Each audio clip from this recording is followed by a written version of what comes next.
Assalamualaikum. Our today's topic is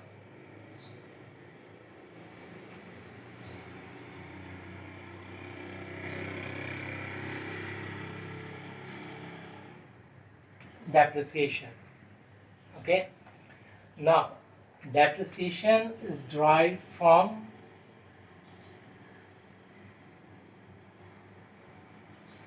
depreciate. It means क्या करना है आपको to be decline of any cost. Depreciation जो है वो डेप्रिसिएट से निकला है। डेप्रिसिएट का मतलब ये है कि आपकी कोई भी चीज़ होगी, कमोडिटी होगी, उसकी कॉस्ट जो है वो डिक्लाइन हो जाएगी, कम हो जाएगी। ठीक है जी। अब होता ये है कि हमारे पास जो है वो फिक्स एसेट्स होते हैं हमारे पास।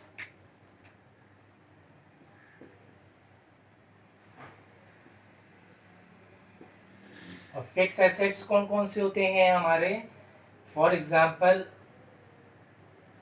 प्लांट है हमारा, मशीनरी है, बिल्डिंग है और फर्नीचर। व्हीकल्स भी आ जाता है इसमें। अब इन फिक्स एसेट्स का प्रॉब्लम ये होता है कि इनकी जो एक्चुअली जो कॉस्ट होती है, इनकी जो वैल्यू होती है, वो फॉर एवर जो है वो लास्ट नहीं करती। उसमें क्या होता है, डेप्रिसिएशन होता रहता है, कम होता रहता है, उसकी वैल्यू जो है वो कम होती रहती है।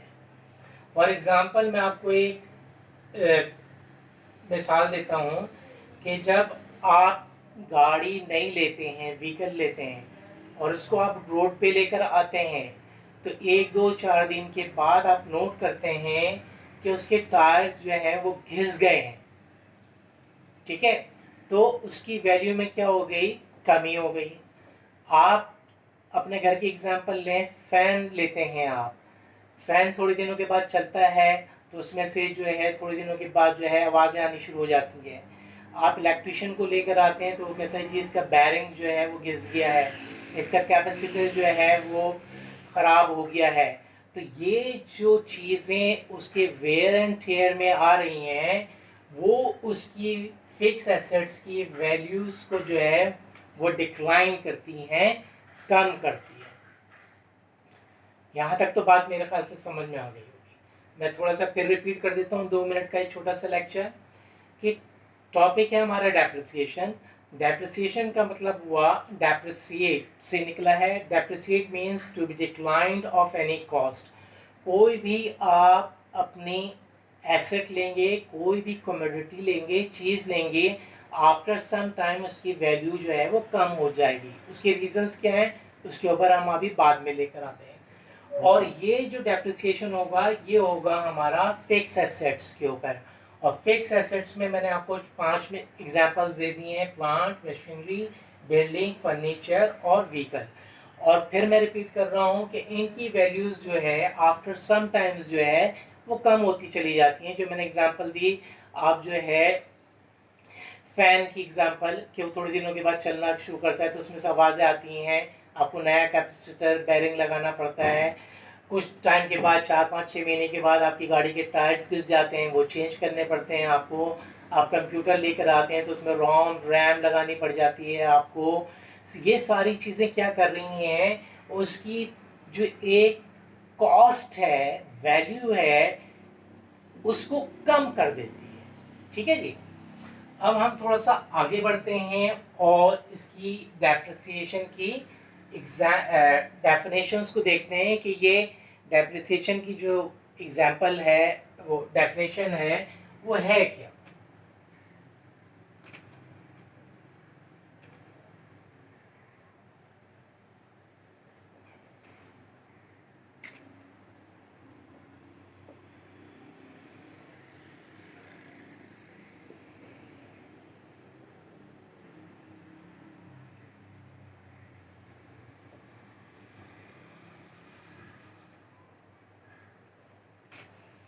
ये है हमारी डेफिनेशन ऑफ डेप्रिसिएशन। इसका मतलब ये हुआ कि जो हमारी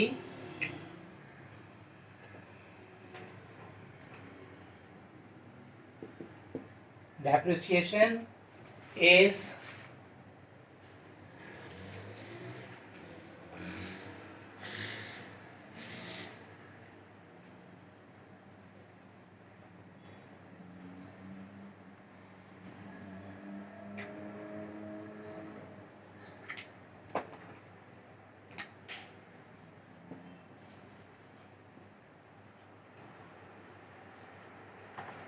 ठीक है जी। डेप्रिसिएशन इज द वैल्यू कह लें आप या part of actual cost of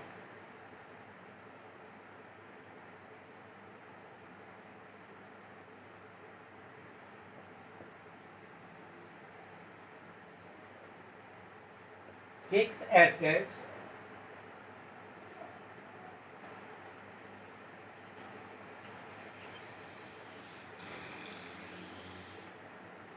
reduced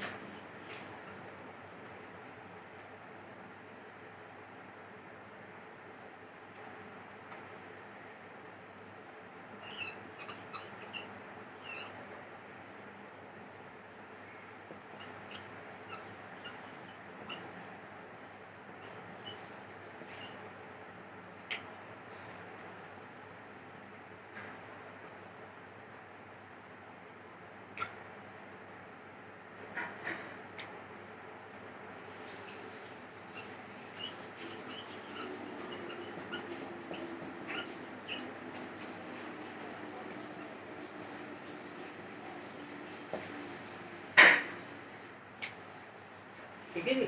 depreciation is the value या part of actual cost of fix assets reduced या used during the accounting period. मैंने आपसे कहा आपने एक अकाउंटिंग पीरियड सेट किया है 8 महीने का, 6 महीने का, 1 साल का, यूजुअली 1 साल का होता है।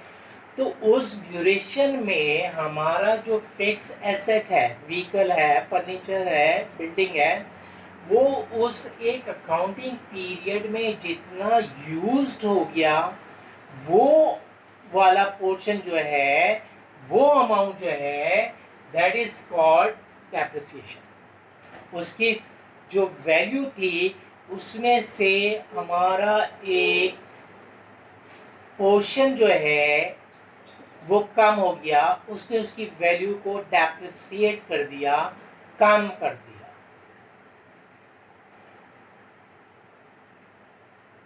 ये इसकी डेफिनेशन बनती है। ठीक है जी। डेप्रिसिएशन इज द वैल्यू या part of actual cost of fix assets reduced used during the accounting period. अब हम बात करते हैं कि भाई ऐसा क्यों होता है, क्या रीजंस हैं इसके। तो अभी हम उस कॉजेस के ऊपर आते हैं कि ऐसा क्यों होता है कि किसी फिक्स एसेट्स की वैल्यू जो है वो डिक्रीज हो जाती है। उसके लिए हम सर्टन जो है फार्मूला सेट कर लेते हैं, सर्टन मेथड्स जो है वो हम अपने पास जो है फिक्स कर लेते हैं कि ये मेथड्स जो हैं वो अप्लाई करेंगे। तो जब हम उन फार्मूलाज को वैल्यूज पुट करके निकालेंगे तो हमें जो है वो एक अकाउंटिंग पीरियड का फिगर आ जाएगा जो कि बता देगा कि आपकी actual cost of fix assets में से ये वाला पोर्शन रिड्यूस हो गया है, ये आपका एक्सपेंस बन गया। और उसको जो है हम अपने प्रॉफिट एंड लॉस स्टेटमेंट या इनकम स्टेटमेंट में अदर एक्सपेंसेस, ऑपरेटिंग एक्सपेंसेस में डाल देंगे। तो वो हमारे ग्रॉस प्रॉफिट में से माइनस हो जाएगा, तो हमें पता चल जाएगा कि हमारा नेट प्रॉफिट क्या है। और ये बेसिकली जो है वो हर साल की बेस पे बनता है। तो हर साल हमें पता चलता रहता है कि हमारा जो डेप्रिसिएशन है वो कितना रिड्यूस हो गया, आज तक का टोटल डेप्रिसिएशन हमारा कितना निकल चुका है, और आज हमारी जो बुक्स हैं उसमें हमारे एसेट की क्या वैल्यू है, जिसको हम जो है वो नेट बुक वैल्यू कहते हैं। तो हमारे अकाउंटिंग रिकॉर्ड्स जो है वो प्रॉपर वे में मेंटेन होते होते रहते हैं, और हमें पता चलता रहता है कि हमारे फिक्स एसेट्स की कॉस्ट ये थी, आज तक हमारा डेप्रिसिएशन ये निकल चुका, और अब हमारी बुक वैल्यू ये है हमारी एसेट की, ताकि हम उसको मार्केट के साथ कंपीट कर सकें। कल हम अगर वही एसेट दोबारा लेने के लिए जाना चाहें तो हमें पता हो कि भाई इसकी बुक वैल्यू जो है ये मार्केट में इस वक्त इतनी वैल्यू रखता है, इतनी कीमत पर ये बिक सकता है। अगर हम उसका डेप्रिसिएशन नहीं निकालेंगे तो हमें दो नुकसान होंगे, दो डिसएडवांटेजेस हमारे ये होंगे। एक तो ये कि हम हर साल अपना सही एक्सपेंस नहीं मालूम कर सकेंगे, और जब हमें अपना सही एक्सपेंस मालूम नहीं होगा तो हमारा नेट प्रॉफिट जो है वो ज़्यादा आ जाएगा, जो कि गलत है, क्योंकि हमने ये डेप्रिसिएशन वाला एक्सपेंस काउंट ही नहीं किया था। तो हमारा जो प्रॉफिट आ रहा है वो ज़्यादा आ रहा है और हम बड़े खुश हो रहे हैं। हमारी बुक्स प्रॉपर मेंटेन नहीं हो रही, नंबर वन। नंबर टू, जो हमारी फाइनेंशियल पोजीशन होगी इनकम बैलेंस शीट की, उसमें हमारे पास एसेट की नेट बुक वैल्यू सही आ जाएगी। तो हमें पता चलेगा कि आज के दिन हमारे एसेट की बुक वैल्यू क्या है मार्केट में, किस कीमत पे अगर हम चाहें इसको तो किस कीमत पे हम इसको बेच सकते हैं। ये दो डिसएडवांटेजेस होते हैं कि अगर हम उसका ईयरली डेप्रिसिएशन ना निकालें। अब हम थोड़ा सा जो है वो उसके कॉजेस पे आते हैं।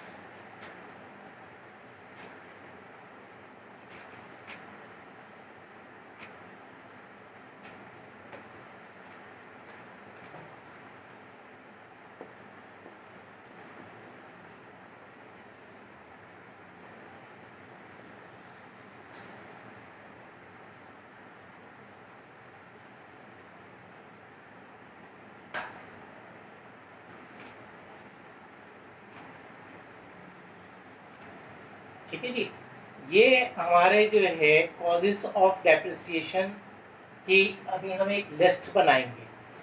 नंबर वन जो है वो होता है हमारा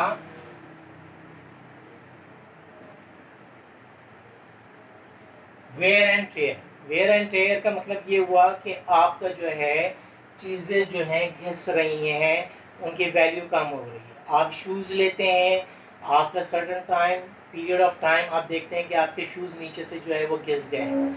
आप जीन्स की पैंट पहनते हैं, आपके समटाइम्स जो है आपको फील होता है कि आपका जो जीन्स का जो कलर है वो फेड अप हो गया है। आपके नीज के पास से देखें आप कि वो जो है वेयर एंड टेयर होना शुरू हो गया है। एग्जाम्पल मैंने पहले आपको दी फैन की, वो फैन की में से आवाज़ें आनी शुरू हो गई, उसका बेयरिंग जो है उसमें वेयर एंड टेयर आ गया, कैपेसिटर में वेयर एंड टेयर आ गया। एग्जाम्पल मैंने आपको दी टायर्स की, वो जब घिसे तो उसके वेयर एंड टेयर आ गया। ठीक है जी। दूसरा जो होता है वो ये होता है आपका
ये आपका सेकंड है। चलो भी थोड़ा सा प्रॉब्लम हो रहा है बोर्ड का, क्योंकि थोड़ा सा ये गीला हो रहा है, इसलिए प्रॉब्लम हो रहा है मेरे साथ, सूखने में देर लग रही है।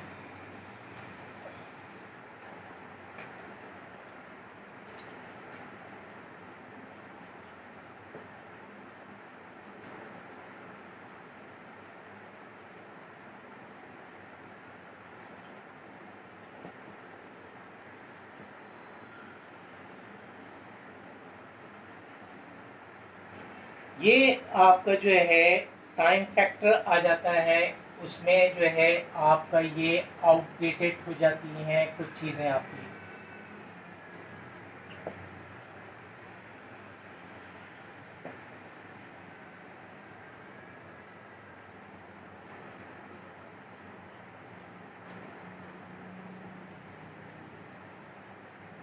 फोर्थ वन है हमारा इनएडिक्वेसी।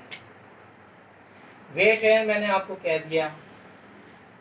ऑब्सलेंस लेसन्स में ये होता है हमारा कि वो जो है आउटडेटेड हो जाता है आफ्टर सम टाइम। इसकी एग्जांपल मैं आपको ये देता हूँ कि आप जो है वो सेल फोन आप पहले लेते थे। सेल फोन जो था वो पहले आपके पास जो था वो स्मार्टफोन नहीं होता था, ठीक है ना।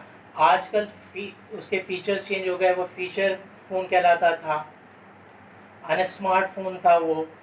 लेकिन आफ्टर सम टाइम जो है आपके पास एंड्रॉयड आ गया, तो वो चीज़ जो है आपकी आउटडेटेड हो गई, उसमें टाइम फैक्टर आ गया।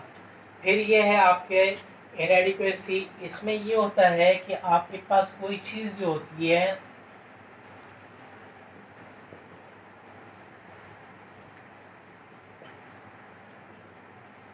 स्कार्सिटी हो जाती है, उसकी शॉर्टेज हो जाती है।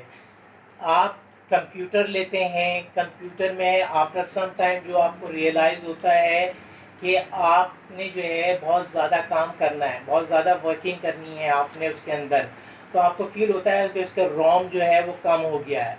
फिर आपको उसको इंस्टॉल कराना पड़ता है। कुछ आपको जो है अपने दूसरे फीचर्स जो है उसको जो है प्रॉपर वे में लाने के लिए जो है आप उसको अपलोड करते हैं, चीज़ें सेट करते हैं सारी, क्योंकि वो पहले किसी और तरीके से चल रहा था। अब जो एडवांस टेक्नोलॉजी आ गई तो आपको रियलाइज़ हो रहा है कि वो स्लो हो गया है, मुझे इसको चेंज कर देना चाहिए, या इसके अंदर मुझे कुछ चेंजेस लानी चाहिए, ठीक है ना। तो फिर वो चीज़ें जो आप लेकर आते हैं, चेंज करते हैं, वो इसलिए करते हैं कि वो जो है शॉर्टेज हो गई है, उसके अंदर कमी हो गई है, तो आप रोम रैम की तरफ चले जाते हैं। कभी आपने ये नोट किया होगा कि आपकी ये छोटी चिंजी हैं, ये पहले आपके पास ऑटो रिक्शाज होते थे, उसमें 3 आदमी बैठ जाते थे बहुत ज़बरदस्ती करके, ठीक है ना। रिक्शे वाला आपको कहता था भाई 2 बैठो 2 बैठो, बड़ी मुश्किल से वो 3 को बिठाता था। लेकिन अभी वही हॉर्स पावर है, और आपने जो है चिंजी की शक्ल देख ली, उसमें 8-8 आदमी जो है वो बैठ जाते हैं। उसमें क्या कर दिया कि उसकी जो शॉर्टेज थी, स्कार्सिटी थी, उसको जो है वो उन्होंने बढ़ा दिया, सीटें जो है आगे पीछे कर दी हैं और ज़्यादा लोग बैठने लगे हैं। तो ये आपको चेंजेस करनी पड़ती हैं। आपको रियलाइज़ होता है कि अगर हमने ये नहीं किया तो हम बहुत पीछे रह जाएंगे। तो ये कुछ जो है वो इसके कॉजेज़ हैं जो आपके एसेट की वैल्यू को जो है वो कम करते चले जाते हैं, कम करते चले जाते हैं, और आप जो है अपने आप को जो है मार्केट में compete करने के लिए अपने एसेट्स में चेंजेस करते रहते हैं, ताकि जो एक बड़ा जो एक्सपेंस है उससे आप बच जाएं। ऑल ऑफ सडन जो है वो आप इतनी बड़ी बड़ी चीज़ें, बड़े बड़े एसेट्स जो है वो आप नहीं ले सकते। तो उसके लिए जो है ये चीज़ें जो है वो आपको देखनी होंगी कि हम किस तरीके से जो है अपने आप को लेके चल रहे हैं। अब जो है मैं आपको लेकर आऊँगा कि इसके अंदर जो है हमें कौन कौन से मेथड्स जो है वो अप्लाई करने होंगे, ठीक है। 3 मेथड्स जो है बहुत कॉमन है, और उसमें 2 बहुत ज़रूरत से ज़्यादा कॉमन है। वो मैं भी आपको जो है वो यहाँ पे लिख के देता हूँ, बताता हूँ मैं आपको उसके फार्मूलेस कैसे अप्लाई होंगे, तो फिर जब आप प्रैक्टिकली एक इलस्ट्रेशन को करेंगे तो एक फिगर आपके सामने आ जाएगा जो आपको बताएगा कि ये मैं आपका इस साल का डेप्रिसिएशन हूँ, ये मेरे फिक्स एसेट्स में से आप इसको कम कर दीजिए।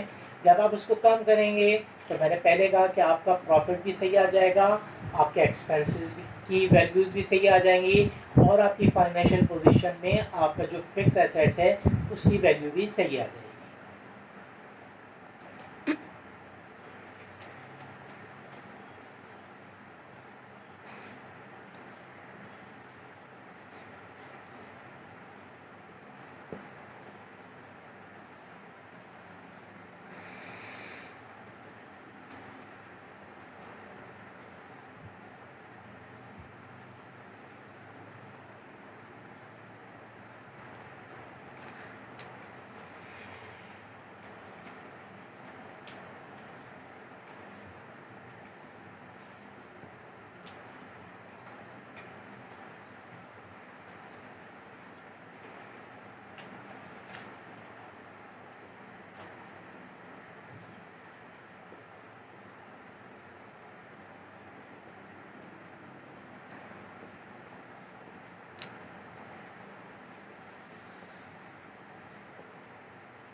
ये है हमारे मेथड्स ऑफ डेप्रिसिएशन और इसमें सबसे पहला मेथड जो होता है बहुत कॉमन है जिसको हम कहते हैं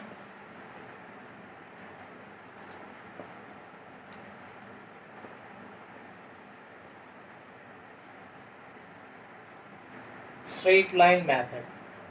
स्ट्रेट लाइन मेथड जो है वो हमारा यूजुअली अप्लाई करते हैं हम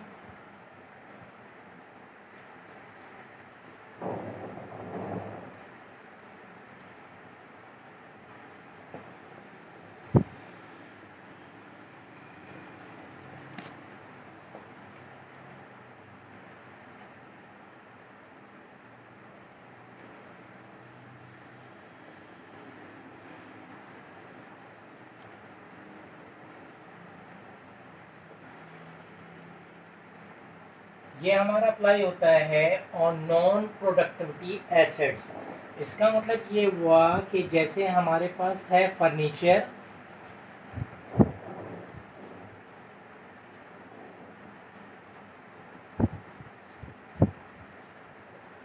हमारे पास है बिल्डिंग, देखिए ये डायरेक्टली हमारी प्रोडक्शन में प्रोडक्टिविटी में इन्वॉल्व नहीं है, ठीक है ना, ये डायरेक्ट इन्वॉल्व नहीं है, but you have purchase these fix assets for your long term process.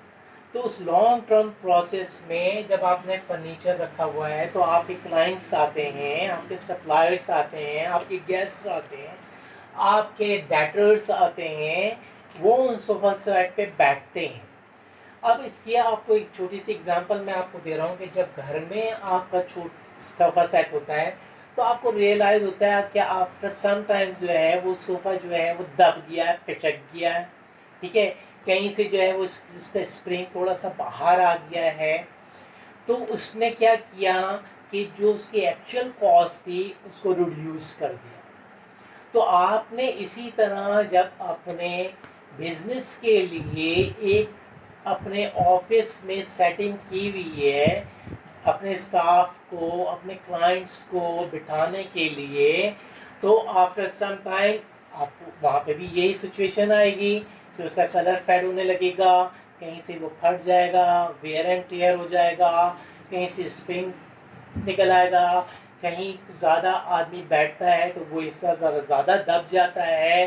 तो वो कॉस्ट आप अपने एक्सपेंस में शामिल कर लेंगे और दूसरी तरफ वही कॉस्ट जो है वो आप अपने फिक्स एसेट्स में से कम कर देंगे, तो आपकी नेट बुक वैल्यू हो जाएगी। दूसरा है आपका बिल्डिंग। बिल्डिंग खड़ी हुई है, वो किसी तरह भी डायरेक्टली आपकी प्रोडक्शन में इन्वॉल्व नहीं हो रही, लेकिन आफ्टर सम टाइम उसके क्रैक्स पड़ जाते हैं, उसके मेंटेनेंस आपको करनी पड़ती है, उसका जो है वाइट वॉशिंग करनी पड़ती है, पेंटिंग वगैरह होती है, आपको फील होता है कि इसका कलर जो है ख़राब होने लगा है, हमारे गेस्ट आ रहे हैं बाहर से, इसकी लुक बननी चाहिए, तो आप इसकी कलरिंग करते हैं, तो उसमें भी जो है कमी वाक़या हो गई।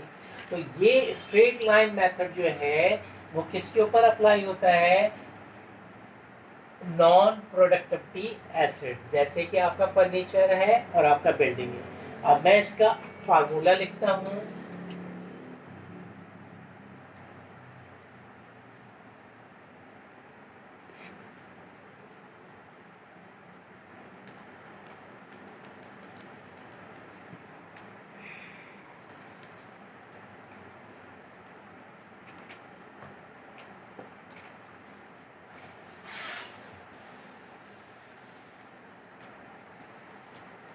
इसका हमारा फार्मूला बनेगा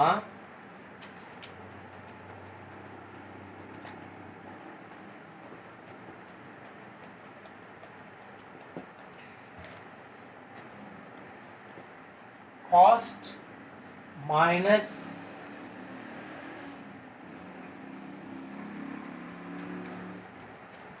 salvage value divided by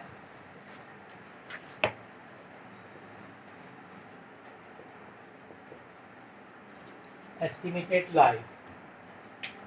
यानी जब आप कोई अपना फिक्स एसेट्स लेते हैं तो उसकी कॉस्ट आपको पता है, उसकी जो है वो इनवाइस आती है, उसके ऊपर जो दूसरे एक्सपेंसेस इनकर्ड होते हैं टेस्टिंग के, इंस्टॉलेशन के, वो सब ऐड होके उसकी जो है एक कॉस्ट बन गई, वो आपको पता चल गई। सैल्वेज वैल्यू ये होती है कि जो आपके एक्सपर्टीज होते हैं वो आपको बता देते हैं कि सर इसकी लाइफ अगर 5 ईयर्स हम रखें तो 5 ईयर्स के बाद इसकी वैल्यू क्या होगी। ये जो हमारे पास डेब्री होगा, ये हमारे पास जो एक किस्म का जो स्केलेटन बच जाएगा, ये एक किस्म का जो हमारे पास जो है डब्बा सा रह जाएगा, ठीक है, ये हमारे पास एक किस्म का जो जंक रह जाएगा, उसकी क्या वैल्यू होगी जो आप बाकी मार्केट में जाके बेचेंगे, वो हम पहले से डिसाइड कर लेते हैं। वो हमारे एक्सपर्टीज बता देते हैं कि इसकी स्क्रैप वैल्यू या सैल्वेज वैल्यू क्या होगी जब वो अपने 5 ईयर्स 10 ईयर्स पूरे कर लेगा। तो हमारे पास कॉस्ट आ गई, वो इनवाइस वगैरह में होगी। सैल्वेज वैल्यू हमारे एक्सपर्ट्स हमें बता देंगे, एस्टिमेटेड लाइफ हमारे एक्सपर्ट्स बता देंगे कि सर ये 5 साल चलेगा आपका एसेट, 7 साल चलेगा, 10 साल चलेगा, 25 साल चलेगा। वो हमारे पास बड़े बड़े एक्सपर्ट्स होते हैं, वो पूरा एक पैनल होता है जिनकी ज़िंदगियाँ ही ये काम करती हुए गुजर चुकी होती है। आप कभी कभी मोबाइल फ़ोन लेते हैं तो वो आपको नहीं कहता कि भाई ये देखो 2 साल चलेगा भाई, ये 3 साल चलेगा भाई। आप वॉशिंग मशीन लेने के लिए जाते हैं तो वो कहता है हाँ 2 साल तो आराम से खींच लेगा। आप कोई रोम लगाते हैं, रैम लगाते हैं तो कहता है हाँ 6 महीने तो आराम से निकाल लेगा। मोटर बाइक्स वगैरह जो लोग चलाते हैं, चेन स्पॉकेट ख़राब हो जाती है तो कहते हैं भाई 3 महीने तो निकाल लेगा, उसके बाद देख लेना। तो वो एक लाइफ होती है, वो बता देता है आपका मैकेनिक। इसी तरह जो आपके एक्सपर्टीज होते हैं, जो लीगल एक टीम होती है अकाउंटेंट के साथ मिली हुई, वो आपको बता देती है कि इसकी एस्टिमेटेड लाइफ क्या है। ठीक है, तो ये है हमारा स्ट्रेट लाइन मेथड। थोड़ा सा मैं फिर रिपीट कर देता हूँ कि स्ट्रेट लाइन मेथड जो होगा वो नॉन प्रोडक्टिविटी एसेट्स के ऊपर होगा। नॉन प्रोडक्टिविटी एसेट्स वो होंगे जो डायरेक्टली आपकी प्रोडक्शन में इन्वॉल्व नहीं है, जैसे बिल्डिंग है, जैसे आपका ऑफिस फर्नीचर है, ठीक है, टेक्सचर वगैरह की जो आप फैंसी लाइटें वगैरह लगाते हैं, ठीक है, वो भी। उसका फार्मूला स्ट्रेट लाइन का मैंने आपको लिख दिया है। कॉस्ट वो इनवॉइस से आपको पता चल जाएगी, आप बिल लेकर आएंगे जब कोई चीज़ करते हैं तो वो आपको बिल देता है। आप भी सुपर स्टोर जाते हैं, किसी मार्ट में जाते हैं तो वो आपको बिल दे देते हैं, वो कॉस्ट होगी। ये सैल्वेज वैल्यू आपके एक्सपर्टीज बता देंगे और एस्टिमेटेड लाइफ भी वो आपको बता देंगे। दूसरा जो है वो हमारा मेथड यूज़ होगा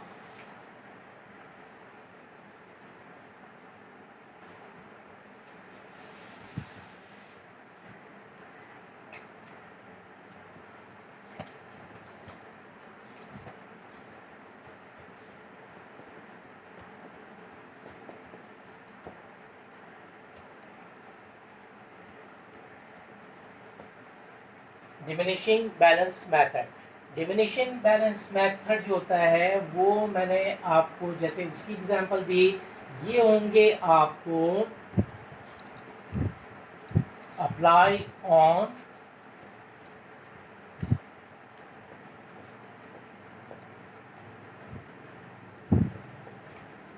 अप्लाई ऑन प्रोडक्टिविटी एसेट्स। इसका मतलब ये हुआ कि आपका प्लांट है, आपकी मशीनरी है, ये क्या है, ये डायरेक्टली इन्वॉल्व है आपकी प्रोडक्शन में। तो इसके ऊपर आपके लिए बेस्ट मेथड होगा कि आप डिमिनिशिंग बैलेंस मेथड को अप्लाई करें। और उसका फार्मूला क्या होगा,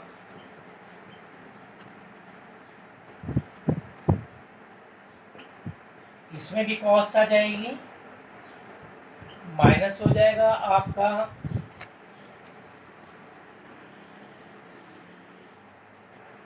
एक्यूमुलेटेड डेप्रिसिएशन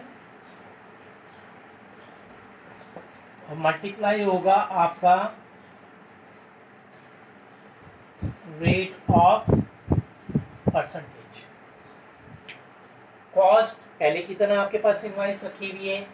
एक्यूमुलेटेड डेप्रिसिएशन का मतलब होगा प्रीवियस ईयर्स डेप्रिसिएशन, पिछले सालों का। तो इसमें एक पॉइंट आपको याद रखना होगा कि जो पहला साल होगा उसमें हमारा एक्यूमुलेटेड डेप्रिसिएशन नील आएगा, क्योंकि पिछले साल हमारे पास मशीन थी ही नहीं।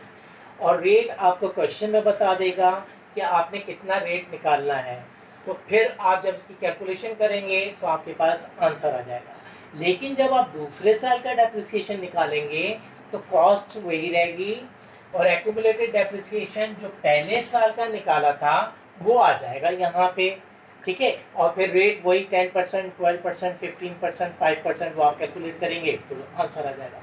पहले साल में आपको ख्याल रखना है कि एक्यूमुलेटेड डेप्रिसिएशन आपका नील होगा, क्योंकि पिछले साल आपकी मशीन नहीं चलेगी। ये दो फार्मूले हो गए आपके।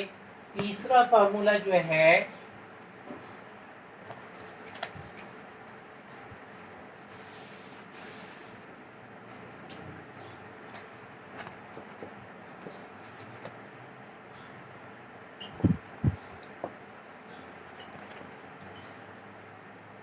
ये है आपका रिवैल्यूएशन मेथड। रिवैल्यूएशन मेथड जो होता है वो चलता है, अप्लाई होता है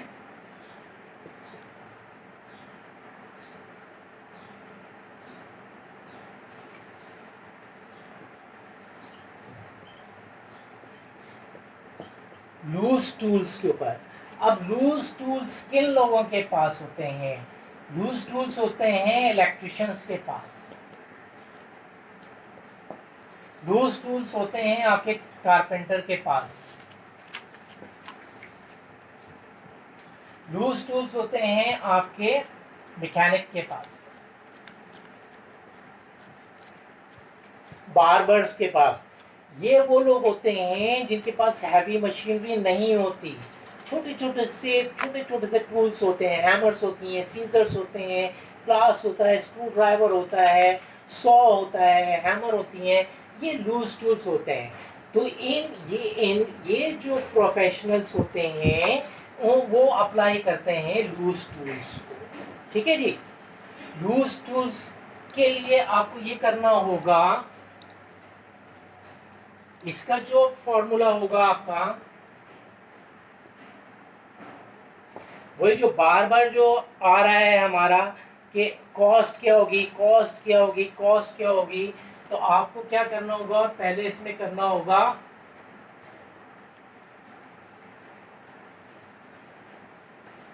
बिगिनिंग बैलेंस लेना होगा, ठीक है। फिर उसमें आपने ऐड करना होगा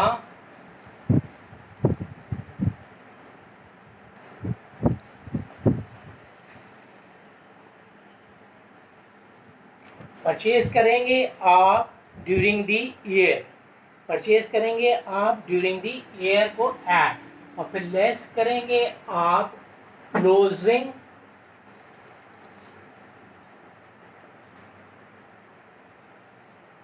बैलेंस। एक एक चीज आपके क्वेश्चन में गिवन होगी, वो आप फिगर्स को पुट करेंगे, आपका फार्मूला जो है फिगर निकाल के दे देगा कि लूज टूल्स जो है उसके ऊपर हमारा डेप्रिसिएशन क्या निकला। बिगनिंग बैलेंस आपको गिवन होगा, अगर आपने ड्यूरिंग द ईयर ख़रीदा है सामान उसकी वैल्यू होगी, वो आप ऐड कर दीजिएगा। आपकी क्लोजिंग बैलेंस आपके क्वेश्चन में गिवन होगी, वो आप उसको माइनस कर दीजिएगा, आपका आंसर जो निकल आएगा। ये आज की क्लास का एक ब्रीफ जो है इंट्रोडक्शन था, उसमें हमने डेप्रिसिएशन की आपको डेफिनेशन बता दी, आपको कॉजेज़ बता दिए, आपको मेथड्स बता दिए, आपको फार्मूला बता दिए। फिर इंशाल्लाह अगली क्लास में हम वन बाय वन सारे क्वेश्चंस, सारे फार्मूलाज को, मेथड्स को अप्लाई करेंगे, तो ग्रेजुअली आपकी सारी बातें क्लियर होनी शुरू हो जाएंगी। ठीक है जी, अगली क्लास तक के लिए हम जो है वो ऑफ करते हैं। होपफुली इंशाल्लाह नेक्स्ट टाइम हम मिलेंगे तो फिगर्स के साथ, इलस्ट्रेशन के साथ, डेमोन्स्ट्रेशन के साथ प्रैक्टिकली करके दिखाएंगे। अल्लाह हाफिज़।